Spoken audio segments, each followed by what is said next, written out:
Well, good evening, everybody. How are y'all doing? Good. Guys, I'm stoked that we're all here.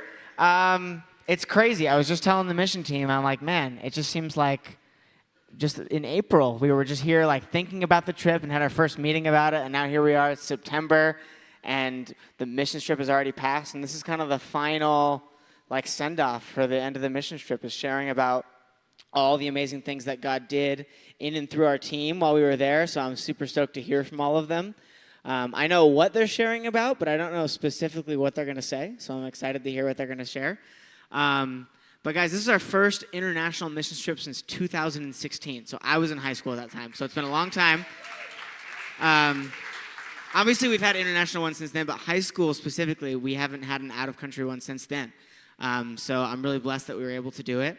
And it went really well. I won't spoil everybody else's stuff, so I won't get too much into it. But we have a slideshow to kind of share what we did while we were down at House of Blessing. So if you guys want to queue up that slideshow, and then I will come back in just a minute.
What a cool trip we got to go on, guys. That was great.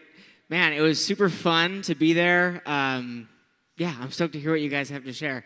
I have more to say about how the students did, because they did great at the end. But first up, Sam and Kenny are going to come up here and share with us a little bit. So, guys, give them a warm round of applause. There we go. Hey guys, my name is Sam, and I'm going to go over exactly what the House of Blessing ministry is. So the House of Blessing is a school located in Bochinova, Mexico, that provides kids from kindergarten all the way to junior high with proper education, private tutoring, biblical training, and a lot of love. They not only serve as a school, but also provide children with food, clothing, and other needs that they may have. Last term, the school had about 50 kids, which isn't a ton in our eyes, but over there it was a lot. But this term, the school currently has about 90 kids, 14 staff members, and is growing really fast. So because they're growing so fast, our main job while we were there was to help them build a new junior high building for all the junior high students. And here to talk some more about that is my friend, Kenny.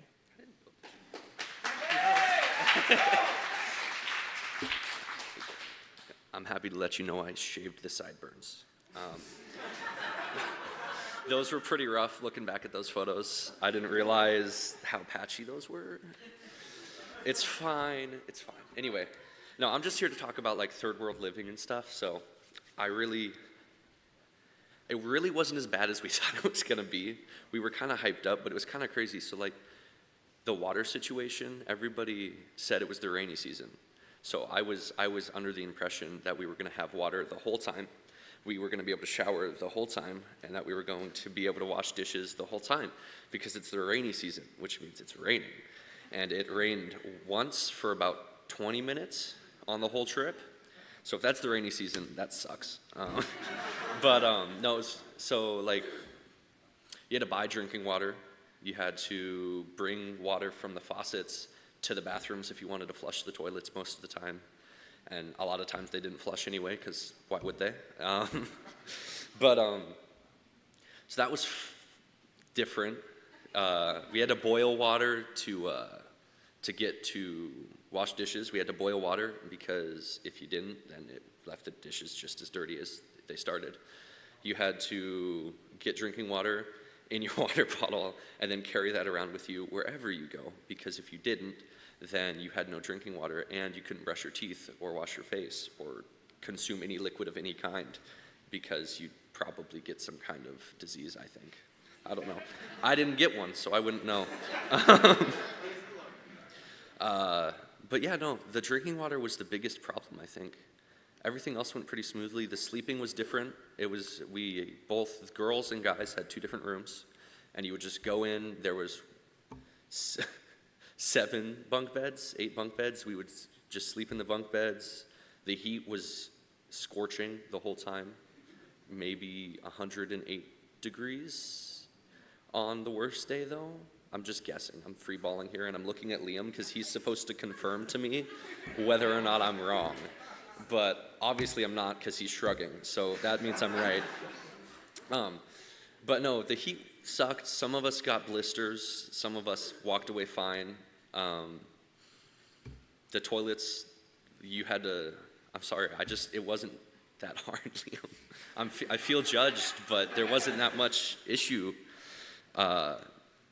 Most places took American money, which was different, because I was also under the impression I was going to have to exchange everything at the border and then go to town and like pray that I could communicate with people, which that was another problem. We couldn't really talk with most people we were with because they didn't speak English, and we don't speak Spanish, I don't think. I don't speak Spanish. So, but yeah, I mean, drinking water was rough. Sleeping was fun. I had a great time. It's hard for me to complain, which is what I feel like talking about this would have to be. And Liam's giving me the side eye, so I'm gonna stop rambling. Oh yeah, thank you, Cody. There was a toilet paper basket, so when you flush your toilet, you can't flush the toilet paper because that'll clog the pipes. So you have to wipe and then go to the little basket next to you and toss it in there. Because, yeah. So that was different, but Yeah. But yeah, no, overall, it was a great time. And then, do I have time to tell the story? I do. Okay. I was worried I was going to run out of time because I have 2 topics I have to share on. But the other topic was just like the power of prayer. And first of all, I just really wanted to thank you guys. We really saw God move through everything, and I'm absolutely positive it would not have gone that smoothly if you guys wouldn't have been praying for us. So I just really want to thank you guys for that. I mean, it was just awesome to see what God did. And I have a fabulous little story that Liam requested I tell. Because right when I get to Mexico, I have a specific need that must be fulfilled. And I'm not going to tell you what it is because it's funnier if I don't. So right when I get to Mexico and I find out that I'm not going to be able to get said item, I immediately, that night, I went to bed and I prayed for a solid 30 minutes. And it was a few things, but it was very, very targeted about getting this one object. It was like, thank you, God, for this, but could I have this? Which isn't healthy, don't do that. But that's the prayer that I had. And so we go about 3 days and no sign of said object. I'm losing faith. And then Jason, the leader, I think you mentioned him, but Jason is the guy who runs the whole project that we were out there on. And he took me and Cody over there to the dump because he needed help throwing all the garbage away. There's like flies everywhere. So the less time you spend there, the better. So we throw all this stuff, we throw the garbage away. We're driving back and Jason says, look, I know that you prayed for like 30 minutes about this item because you told me, and I'm gonna go buy you one. So he pulls us into this little tiny store and we go in. And I walk to the back of the store, and there's my holy grail, essentially. I mean, I walk in, there's a cooler, and right in front of me is one crisp Monster Energy drink that I get to purchase, thank goodness. And so I buy said Monster Energy drink, and on the way back, Cody decides to throw his hat in front of a moving car and then jump out of our truck to go grab it. So he might mention the whole story later, but I'll let him do that himself. And so we get back, and God decided to doubly bless me for having faith in him, I think, is really what it was. And so I get back, and I'm Batman, a.k.a. William, is sitting there, and he's like, hey, so on my bed, there's a plastic bag. There's something for you in said plastic bag. And so I walk up, and I expect, like, drugs or something, I don't know. And so I get up to the top, and I reach my hand in the bag, and it's, what do you know, another crisp Monster Energy drink waiting for me. And so I just thought it'd be funny to tell you that story about how God answered my prayer and gave me not one, but 2 Monster Energy drinks for the whole trip. Yeah.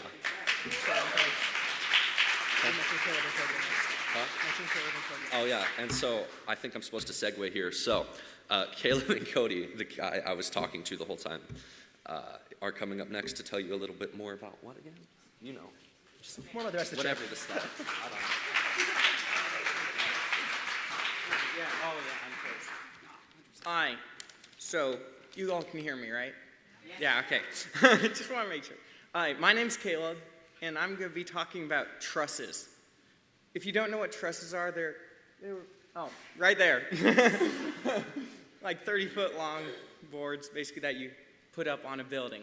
But anyhow, so there was 4 work days, and we worked about 6 hours each day. And I was on duty of trusses pretty much the whole time. But Joe was the leader of the trusses. So, I don't know. But yeah, anyhow, so Joe led it. And then like me, Dave, and Lizzie were like the 3 that were like always helping Joe with trusses. But then, of course, there's others that came in and helped, so I'm not trying to, like, shame them or anything. But yeah, anyhow, so we started working on it the first day or whatever. It was kind of confusing, kind of weird to get the hang of because it's, like, something I'd never done. But so we got the hang of it by about lunch. There was a lot of kind of, what did I say, misplaced glue because it was kind of a little confusing on which side you put glue versus screws. But yeah, anyhow. It was it was a fun job. It was enjoyable, but I don't know, by the middle of the second day, I felt like it was getting very tedious. Because like you'd finish one, and then, here's another one. Time to restart the process. But yeah, anyhow, so it was something that was kind of hard for me to push through because it's like, this again. So, but I felt I was able to push through with joy because I wasn't working for any person, but I was working unto the Lord. So it was not I was not working to be the best on our team. But yeah, anyhow. So it was, in general, like me and Lizzie would do like the first half of a truss, then we'd lift it up, put it on the side, and then Joe and Dave would grab it, bring it over, and do the second half. And Jason's goal for us was to finish or fully complete 31 trusses, which is like a big goal. It's kind of, difficult to come to. But we managed to finish 28 trusses, which is pretty good. And then we had 3 that were also half done. So basically like 29 and a half.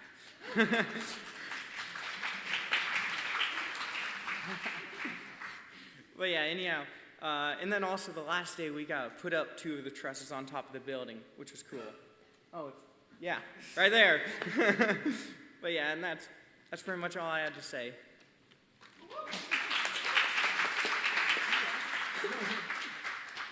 I, for one, did not work on a truss once. I don't know about you fellow men out there, but it has always been on my masculine to-do list to dig a hole.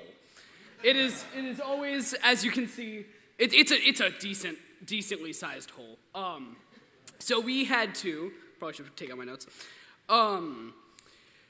First day, we land in El Paso, Texas, and we're in the hotel, and we're all being delivered what jobs we should be able to do. And, trench digging, me and Kenny, man, we were on top of that, 100%. I wanted to do that so badly, so I did. And our goal was to dig the trench. Over yonder is the middle school building that we were building the trusses for. And our goal was to make the path that the waste pipe would go down. So we had to put it at an angle so that, down. And we had to dig down into the, sewage container for all of it. And the work was rather aggressive. You'd show up, you'd grab your shovel and your pickaxe, and the dirt was it was such thick dirt and such hard rock that you would have to go all the way through with a pickaxe once before going back through with a shovel. And we kept digging it just down lower and lower instead of at an angle. It wasn't until Joe came in halfway through that he gave us the plan we needed to succeed. So we did. And we were able to dig down to the thing. I think we completed the trench on the last day. So we got all the way until the point where they had to put in the pipe. But during this time in which we had to dig, we were all taking turns. We're all listening to music, having conversations as one of us goes through the pickaxe, one goes through the shovel. The trench was only as big as the shovel itself, so you basically got 2 people in. There's 3 people with the shovel on duty, so it's constantly filtering out. And we were told at the very beginning not to hit the pipes, because there's pipes hidden in the dirt. And I'm not going to name names except for Liam. And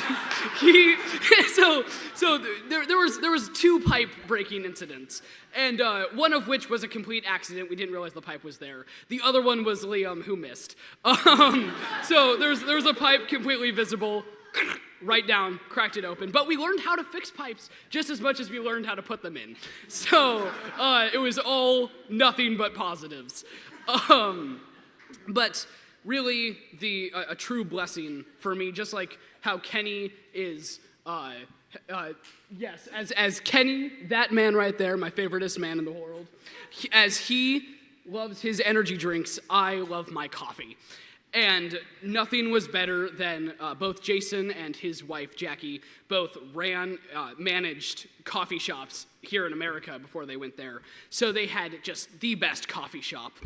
Smooth jazz playing in the background. Coming out of the hard work that is digging the trench, nothing is better than a cold cup of coffee and just hanging out with people. So the coffee was just, it was delightful. I genuinely, so good. And then to elaborate on Kenny's story, so Jason brought us to the trench, not this trench, the dump, and we were throwing out everything, and Kenny's telling me about how the Lord answered his prayer for the energy drinks. But, I think as being a good and faithful friend to Kenny, the Lord rewarded me, too, with the trip to the store, because I got some stuff myself. But so the entire time, as you can tell, I have a skin condition, so I needed a hat the entire time. So throughout the entire week, I had the hat, the hay hat. It's not a hay, it's a straw hat. And it was the final time we were going from the store back to the church to regroup with the group after going to the dump. And Jason was just on top of it. I'm talking like me and Kenny were running to hop in the back of the truck as the truck was driving. So I'm running trying to zip up the little hat strap to make sure my hat doesn't go flying. But I didn't do it good enough, and the hat goes off my head.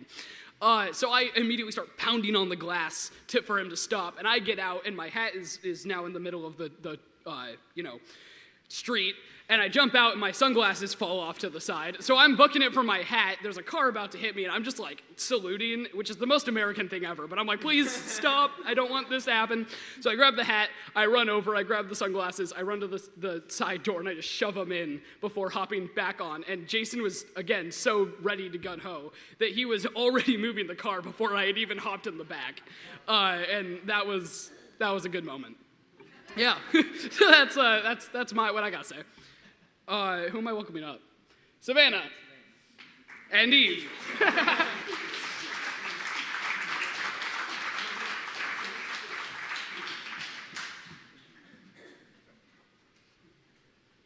Can you see me? I was watching everyone else and I was like, oh, it doesn't look too scary up there. And now I'm here and I'm like, no, it's scary.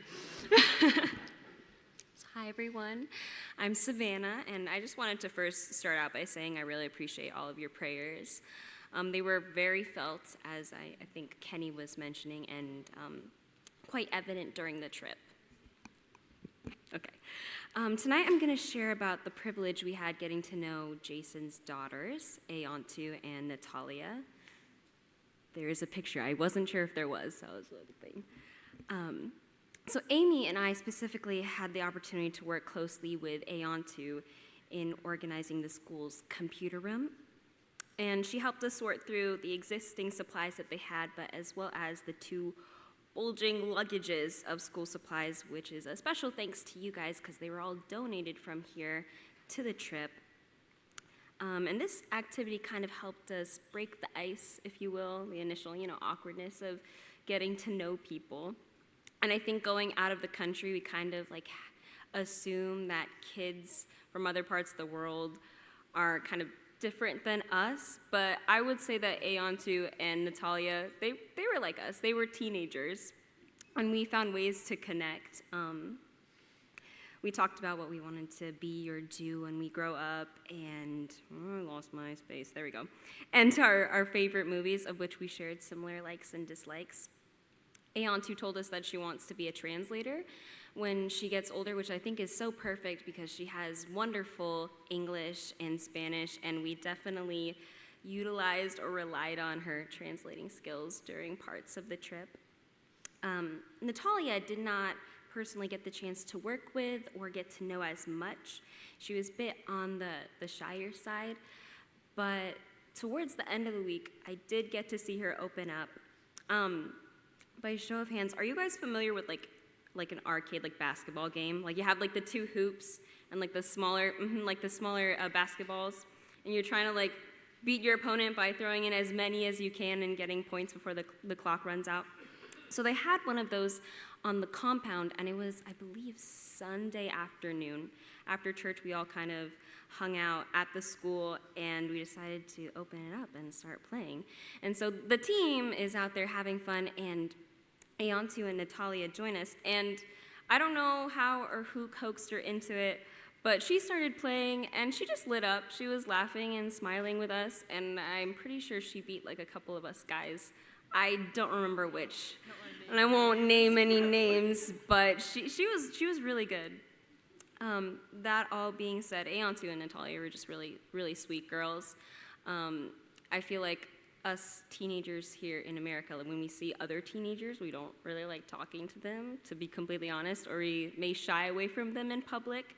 So I'm sure it's like an entirely different thing when you have this big group of teenagers from another country kind of come in and be in your personal life and your home space, and they were just very amiable, they were very sweet.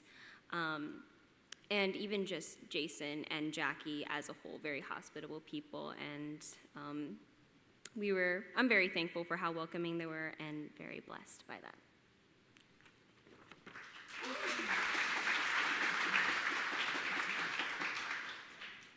So I'm Eve. I'm talking a little bit about our worship and the youth group and the church services. So this is at the youth group on Friday night, and Sam and Lizzie and I got to lead worship for the youth group, which was really sweet. And I think honestly we were kind of winging it a little bit. We didn't have like a ton of time to practice, but it was one of like the most smooth like sets I've ever been. It was amazing. Like the Lord totally covered it, and yeah, even though we didn't have a lot of time, it was one of those things where like the whole trip, Liam was like, "Blessed are the flexible, for they shall not break." And at the beginning, we were like, "That's funny," and then like we get halfway through the trip, and we're like, "If we're not flexible, it was like not good. You kind of just had to be, or else it like affected everybody else." And following worship that night, Liam taught on Luke 18, and it was the parable about the Pharisee and the tax collector, and Jesus was teaching about humility. And the pastor there at the Calvary Chapel came and like translated like the whole sermon, and it was really cool. And I think you did great. It was really cool. So I've never seen anything like it before, and it was like I thought it would be slow moving, and like I don't know what I expected, but it was incredible because we were with all these other kids that we couldn't really communicate with, but it was something like we're hearing the same message right now, and I just thought that was cool. And afterwards we got to just like fellowship and have burgers and fun stuff like that. And there were a couple people there that were willing to like translate for us, so we could like talk with the other kids there. And even though the conversation was kind of like, I mean, it was kind of difficult because there was definitely like a language barrier there, but at the same time we were able to kind of get to know them a little bit and make some new friends. So that was really cool. And then kind of rewinding back to Wednesday, the day we got there, we had like driven in from El Paso, and I was tired. I feel like everybody else was tired. We're just kind of like jet lagged, and we kind of come in and we're driving up and we're like about to go right into this church service.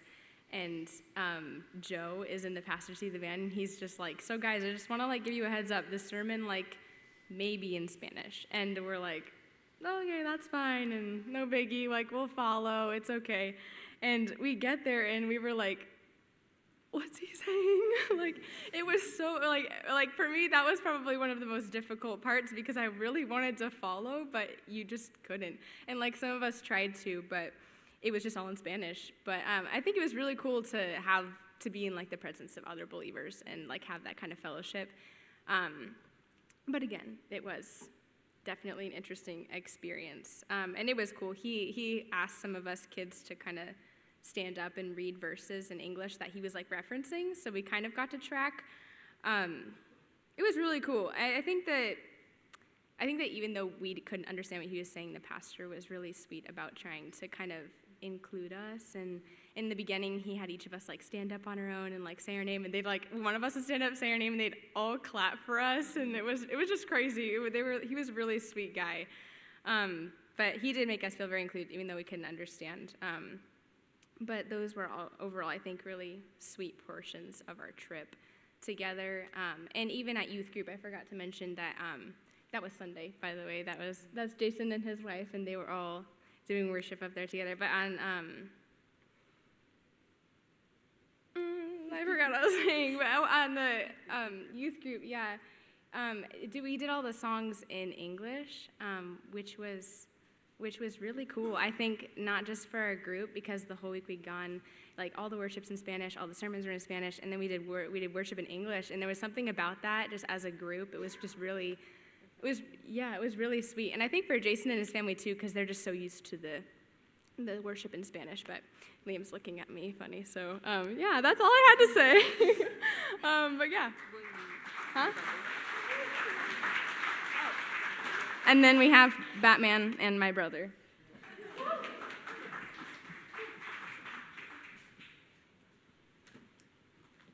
I'm William, or Batman.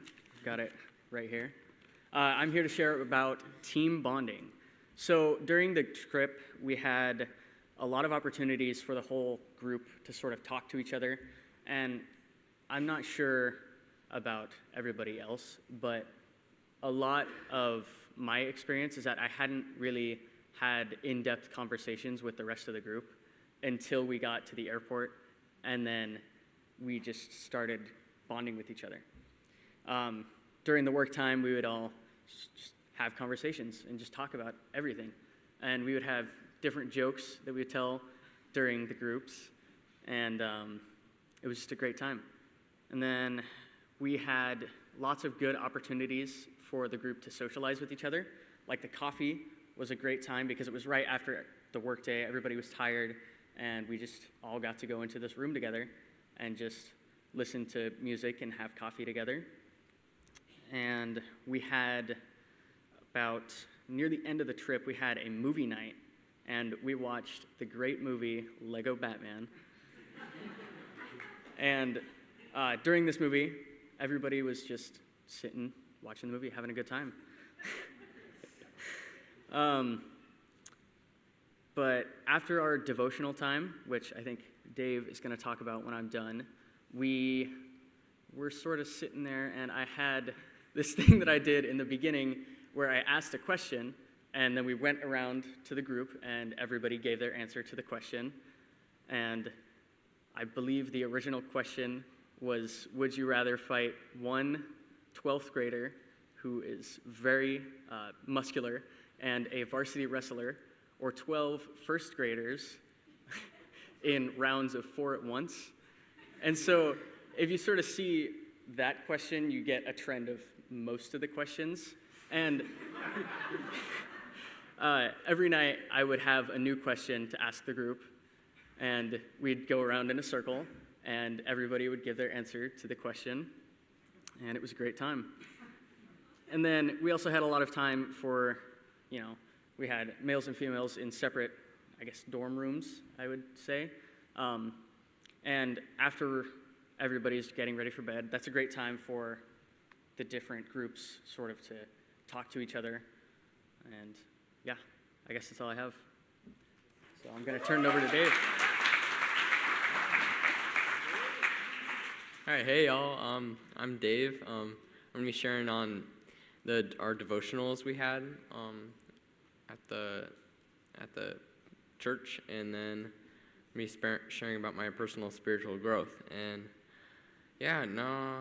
first I'm going to talk about the devotionals. The leaders gave the students and I little booklets that had like a section where we would observe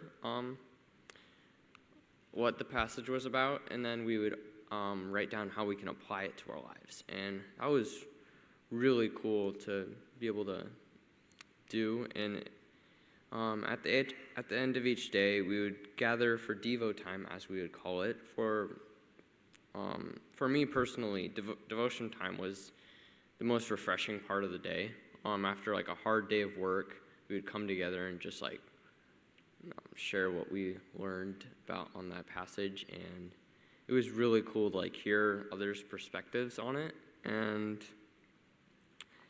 I remember one time right before Devo time, Caleb and I sat down and we started talking about what we got out of the passage and what we were going to talk about during the devotional time. And it was really cool because there was some parts that he didn't quite understand, and some parts I didn't quite understand. And the parts that we didn't quite understand, we were able to answer each other's questions because the Holy Spirit showed revealed those things like really deep to us. And yeah, I really think like my spiritual growth really evolved around like the Devo time. It was super powerful to like hear from others' perspectives, like I said, and just to share what I've learned and see how the Lord can like give me the words to speak and help me speak fluently.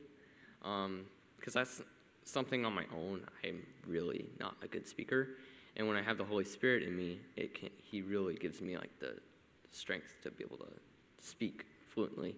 And there's a few things that God really spoke to me.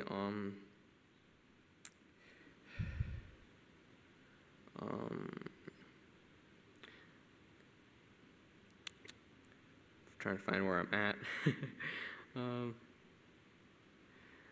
So for often, like what was holding me back from speaking in front of others was I was so like focused on like I gotta please those people. I gotta make sure it comes across to them like super clearly. And when I was so focused on that, I wasn't able to like speak fluently at all. And during the trip, John 3:34 really spoke to me. It said, "For the one who God has sent speaks the words of God, for God will give the Spirit without limit." And when I started speaking or like sharing what God was showing me during the Devo time, and when I was doing it for God and like having Him set as my one audience, it came across like really well, and it was really powerful to others who were listening. And it also it really just grew me in my faith that God could do that. And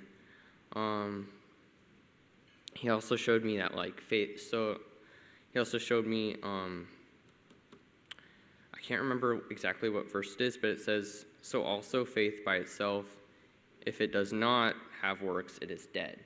So that really came across to me. If I'm learning, if God is showing stuff to me, and like it's not good to just like keep it all in my head, but what if I continue that work of like sharing it to others and like outwardly reflecting what God was teaching me and like applying that to my life, if my faith won't be dead, it will be more alive. And another thing God grew me in spiritually was when I read Galatians 5:24, and it says, "Those who belong to Christ have crucified the flesh with its passions and desires." This showed me that I should give God my temptations of the flesh instead of trying to fight it off on my own. Because whenever I tried to fight it off on my own, it would just go very not good. But when I like gave it to God, like right in that moment when I started having like those temptations or those bad thoughts, like instead of trying to fight it off on my own, it was a lot better than trying to fight it off on my own. Because whenever I tried to fight it off on my own, it would not go well, like I said. And finally, I wanted to share what God showed me at the end of the week. We were at the Denver airport. Liam briefly shared on the last devotion, and the first verse really hit me. It says, "Further, my brothers and sisters, rejoice in the Lord. It is no trouble for me to write the same things to you again, and it is a safeguard for you." And God used that verse to show me the importance of reflecting on what God taught me during this trip when I got home, and just like repeatedly looking back onto it and seeing how God can show me new things through it each day. And like still to this day, as I do that, God is still like growing me spiritually, and it's been really, it was a really good trip. And thank you all for your prayer, and I think God really answered your prayer. And yeah, thank you.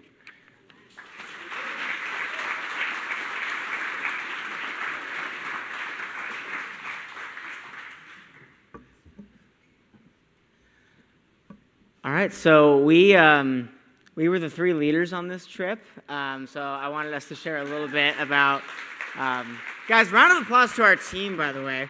Guys, big round of applause to them. They were awesome. I'm going to steal a little bit of Amy's thunder just for a second because I'm really proud of this team and the hard work they did. They did great. And I think something that really stood out to me is they all wanted to be there. And that might sound weird because, like, well, of course they want to be there. They signed up. But sometimes, like, not everyone's really on the same page of, like, oh, what are we doing here? Why are we here? What's the heart behind what we're here? And obviously we're not perfect people. And we're not the perfect people on this team even, but I think all of us wanted to show up, and we wanted to see the Lord move, and I think He did that. So I'm really proud of this team. It's been awesome to be with them throughout the summer and then on the grounds there. But first, Amy.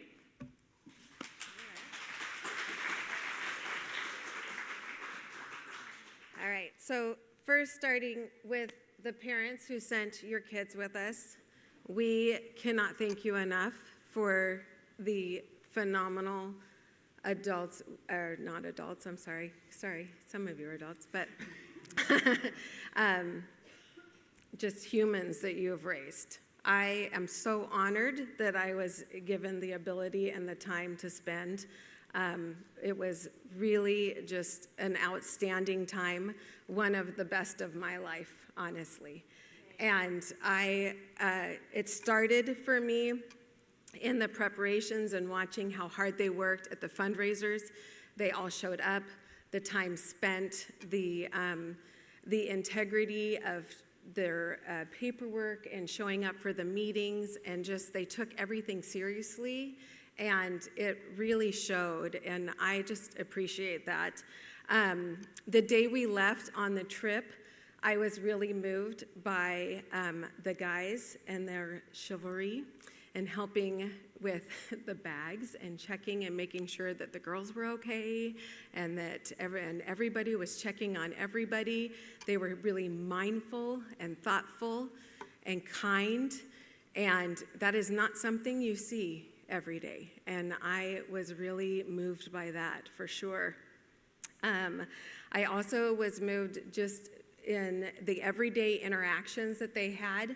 They were filling each other's water bottles. They were giving each other jokes. They were asking if everybody was okay. They were praying for each other when times were down. And for me personally, there were a couple days that I had pretty horrible migraines, and the girls would surround me and pray for me. The guys were saying, hey, Amy, what can we do? They were running water, buckets of water up to the dorm rooms. They were, if there were dishes to be done, they were doing them. If they were running this here, there was never a pause. It was always when and how. And it was so incredibly impressive. I just am so moved by that. Also, I have to just call out Will and others for the appreciation that I have for coffee. They never let me go without. I was in a different building, and Will came in, Amy, they're serving coffee. You have to get over there. And it was just so thoughtful that he even realized I wasn't in the coffee shop. Like, that's not normal for a large group of teenagers to be together and for them to stop and realize not all leaders are present. That was really telling for me, a character development there. And Sam Q, I have to call you out.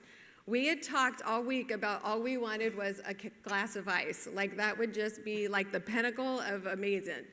And when we got to the airport, I went to Starbucks and I asked for a glass of ice, and they said they didn't have any more.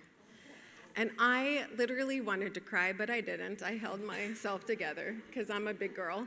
But I was like, I walked back and I said, Sam, there's no more ice. And he didn't say anything. He just took off. And I didn't know where he was going, but he comes back and he goes, Amy, I got you some ice water. It's not much ice, but I got you some ice water. And he went and found me ice water.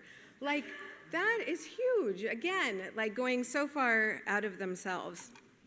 1 Timothy 4:12 is, do not let anyone look down on you because you are young, but set an example for those believers in speech, conduct, in love, in faith, and in purity.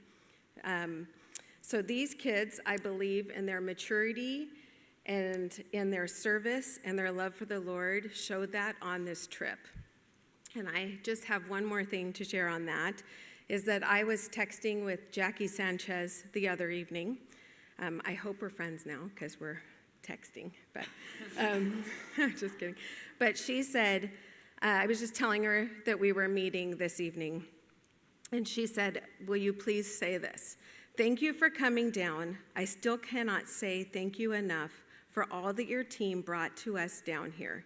You all worked so incredibly hard. The roof is done and the inside is framed, and that is because of you all killing it on those trusses. You were all so much fun, great to talk to, and the worship on Friday night was so good for our souls. And you all were just so great to get to know. Doesn't that also show a ton about who these kids are? So thank you.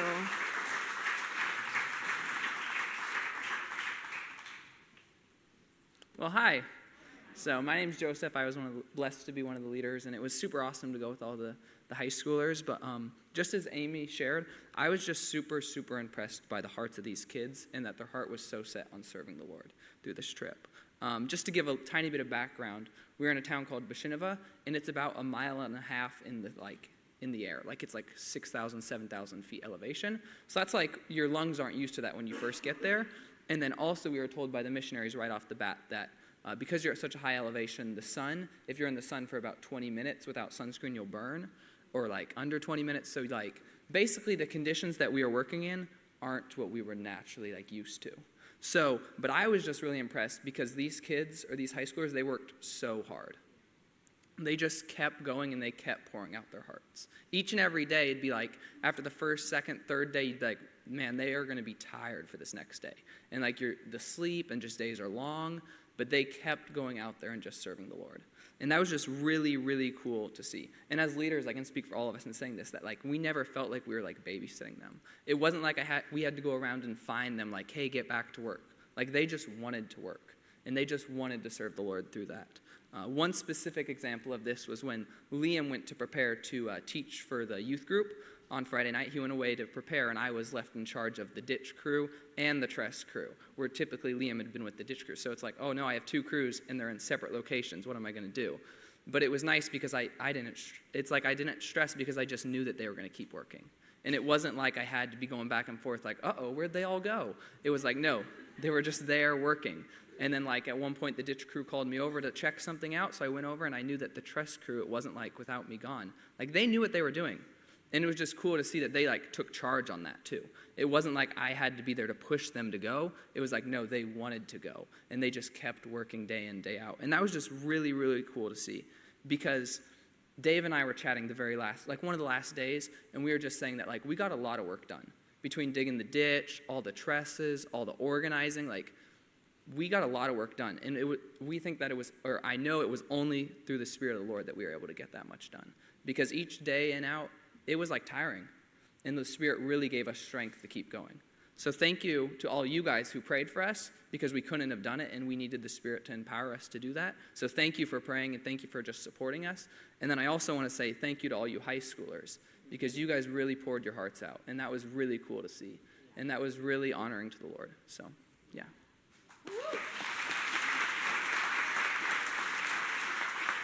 Amen. Yeah, guys, thank you for honestly giving us as leaders the privilege of leading you. Like, honestly, I was so impressed because the trip was so smooth. I think we said that. That was probably the word we said the most, was like, we were in the country in 20 minutes. Like, kid you not, actually 20 minutes. Like, we get to the border, all 14 of us through everything. And I'm like, wow, we're in Mexico that quick. I'm like, I thought that was going to be harder, but it was great. So, honestly, the Lord showed up. He showed up and he ministered in a big way. And I just wanted to say, before I close tonight, thank you. Like, thank you for your support, for one. The fundraisers were so successful. And I know that's not because we're like the best fundraising team of all time, or like we manipulated you somehow. That's because you were just generous. You guys were so kind, and we couldn't have done this without you. So thank you for doing that, for one. But two, thank you for your prayers. Thank you for wanting to support us on this trip. Thank you for just rallying behind the group. Thank you that you're all here. The fact that you're all here on a Wednesday night, you could be anywhere, but you're here because you genuinely are excited to see what the next generation of the church is doing. So I appreciate you being here, and we appreciate you, so thank you.